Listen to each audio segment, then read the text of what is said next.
Under the brooding skyline of Graymoor City, an eerie stillness settled as dusk embraced the sprawling metropolis. Streets devoid of the usual bustling crowd seemed barren, haunted by whispered secrets carried away with the fading light. Paul Carter, a young journalist with an insatiable curiosity, stood at the heart of an unfolding enigma. The city, once vibrant and alive, was now reduced to silence. It all began with whispers of friends and family gone missing, but the truth remained a lingering spectre that taunted him with its elusive nature. Paul's editor had brushed off the claims as exaggerations and societal meltdowns, but Paul knew in his gut that something more sinister was at play. Clad in his trench coat, a trusty notepad in hand, Paul set out on his self-appointed mission to unravel the mystery. He broke into abandoned apartments, dust-covered tables, and untouched cups of coffee telling stories of lives abruptly halted. Night after night, he combed the city, each find growing more unsettling. One evening, amidst the hollow murmur of a forsaken bar, a note slipped under the door caught his eye. "Find the clockmaker," it read, cryptic and weary. Clockmaker? He knew of one, an eccentric old man named Elias Fife, known for repairing antiquated timepieces in his dimly lit shop at the edge of town. Paul reached the door of Fife's timepieces just as dawn kissed the horizon. The air inside was thick with the scent of oiled gear and stale smoke.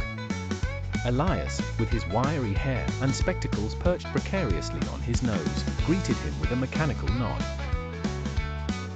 "I expected you," Elias croaked. His voice carried the weight of age. "The city secret is no mystery to me." Elias led Paul to his workshop, a place where time seemed trapped. Gears and springs cluttered every surface, ticking in a peculiar harmony. He spun tales of the city's foundation, built upon deception, a pact made with shadowy powers that promised prosperity in exchange for the residents' fealty, a promise now shattered. "There's a force," Elias whispered, "that's reclaiming its debt. It takes them, one by one." Paul's heart thundered, but his resolve stiffened. This revelation was a tip of the iceberg, he needed more. Urged by desperation and a sense of duty, he plunged back into the city's depths. Each new lead felt like running on quicksand, frustratingly elusive. Finally, under the city's catacombs, Paul discovered what the darkness had been shrouding.